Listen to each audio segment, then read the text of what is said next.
From the Detroit Free Press, I'm Brian Todd with today's Voice Briefing. It's Monday, June 30th, 2025. With the Detroit Free Press, I'm Nora Hall. Nobody can take care of 53 cats, said Bob Gatt, manager of Oakland County's Animal Control Division. But a 51-year-old woman staying at a Motel 6 in Farmington Hills thought she could, and did for a while. Animal control officers removed 50 cats from the motel room on Friday, June 20th, after finding the woman living there with 53 cats in total. She willingly surrendered most of them and was allowed by animal control to keep 3, since all of the felines appeared to be in good health. Only a few cats had minor respiratory issues, but nothing approaching abuse or neglect, Gatt added.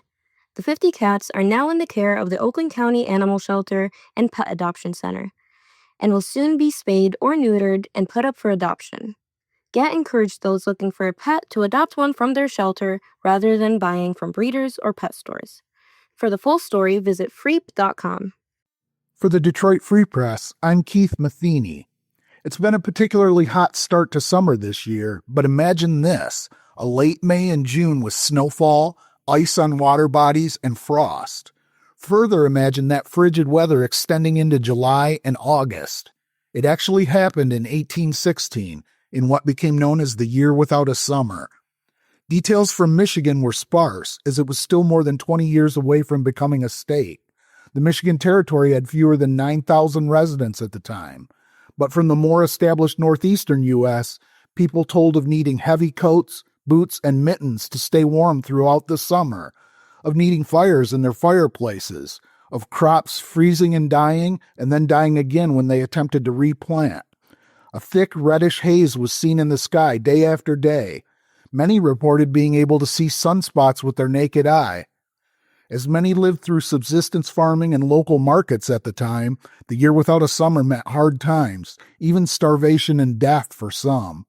It prompted many in New England states to pull up stakes and head west, hoping for better weather, and the West at the time meant places like southern Michigan. It took scientists about a century to hone in on the cause for a year without a summer. A volcano in what later became Indonesia, Mount Tambora, erupted in the spring of 1815, with a force 100 times that of the 1980 Mount St. Helens eruption in the United States. The particles ejected in the Mount Tambora eruption clogged the atmosphere, filtered the sun's light and heat, and led to the most unforgettable summer, one that's still talked about more than 200 years later. I'm Susan Tompor, and I'm a columnist at the Detroit Free Press. Negotiations are heating up in Washington, D.C. over the tax and spending legislation that the president calls One Big Beautiful Bill. As part of those talks, adults age 65 and older are keeping an eye on a proposed senior bonus deduction. Both the House and Senate versions of the bill offer a new temporary tax break, and that break would apply to many seniors, no matter if they claim the standard deduction or if they itemize their deductions. The proposed senior bonus deduction would be smaller under the House version. It would be up to $4,000 for people 65 and older. Under the Senate version, the maximum bonus deduction would be up to $6,000. There are limitations, though, based on income. Under both the House and Senate bill, taxpayers 65 and older could receive the full deduction if their modified adjusted gross income is no more than $75,000 for single filers and no more than $150,000 for married filing jointly. After that, though, the deduction does start phasing out, and it phases out more quickly under the Senate version.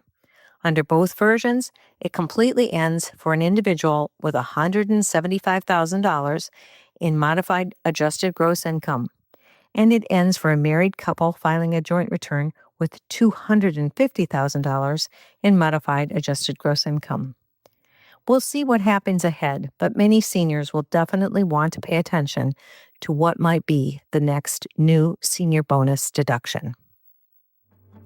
Find more from the Detroit Free Press on freep.com. That's FREEP.com. Thanks for listening, and you'll hear more from us tomorrow.